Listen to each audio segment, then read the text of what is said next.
বশীকরণ বশীকরণ দূর থেকে বশীকরণ কুফুরি কালাম লক্ষ্যা। আমার নাম তান্ত্রিক চাঁদ সদাগর। আমার একটা ইউটিউব চ্যানেল আছে, আপনাদেরকে সবাইকে স্বাগতম। আমার এই ইউটিউব চ্যানেল ছাড়া আমার আর কোনো চ্যানেল নাই, আর আমার চ্যানেলের মধ্যে কোনো নাম্বার বহাই নেই। তা আপনারা এ থেকে বিরত থাকবেন। যদি কোনো জায়গায় কাজ করে প্রতারিত হন, কিন্তু এই দায়ে কিন্তু আমি নেই, এটা আমি আপনাদেরকে সতর্ক করে দিতেছি। এই দায় কিন্তু আমি থাকবো না। আমার ইউটিউব চ্যানেল ছাড়া কোনো চ্যানেল নাই, আর আমার চ্যানেলের মধ্যে কোনো নাম্বার আজ পর্যন্ত বহাই নেই। তো এ থেকে আপনারা বিরত থাকবেন।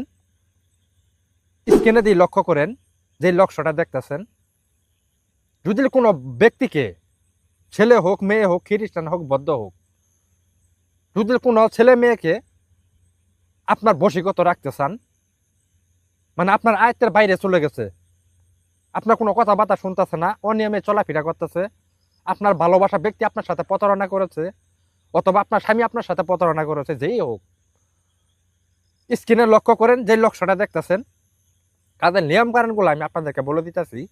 ওই নিয়ম কারণ অনুযায়ী আপনারা কাজ করবেন।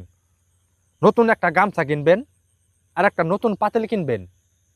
কেনার পর এই লক্ষ্যটার আপনি জাফরান আর মেসোয়াকালির দ্বারাই সুন্দরভাবে অঙ্কন করবেন।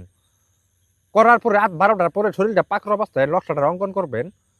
করার পরে আপনি যার প্রতি প্রয়োগ করবেন, তার নাম দিবেন, তার মাতা পিতার নাম দিবেন, আপনার নাম দিবেন। দেওয়ার পরে লক্ষ্যটারে পেছায় নতুন একটা পাতিল কিনবেন এক দামে, আর একটা গামছা কিনবেন এক দামে। কেনার পরে লক্ষ্যটার অঙ্কন করে নতুন পাতিলের মধ্যে লক্ষ্যটারে থুইয়া এই নতুন একটা গামছা দিয়ে মুখটারে সুন্দর করে বেঁধে দিবেন। নতুন গামছা দিয়ে বাঁধার পর নদীর মধ্যে এই আপনি পাতিলটা নদীর মধ্যে ছেড়ে দিবেন। 1 ঘন্টার ভিতরে বশীকরণ, যে প্রান্তে থাকুক আর যেখানেই থাকুক, 1 ঘন্টার ভিতরে যেই হোক না কেন, সে আপনার বশীগত হয়ে যাবে, আপনার জন্য পাগল হয়ে যাবে। কিন্তু কাজগুলা সঠিকভাবে সুন্দরভাবে করবেন, কোনো ভুল টুটি কাজ করবেন না। ইন্ডিয়ার কিছু তান্ত্রিক আছে, বড় বড় দাড়িওয়ালা, এ থেকে আপনারা বিরত থাকবেন।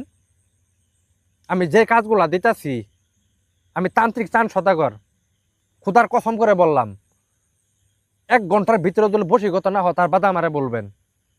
কিন্তু কাজগুলা সঠিকভাবে সুন্দরভাবে করতে হবে, কোনো ভুল টুটি কাজ করা যাবে না। যেভাবে আমি আপনাদেরকে কাজটা করতে বললাম, ওইভাবে আপনারা কাজগুলা করবেন। আল্লাহর কাছে আশা করি 100% গ্যারান্টি আপনি কাজের রেজাল্ট পাবেন।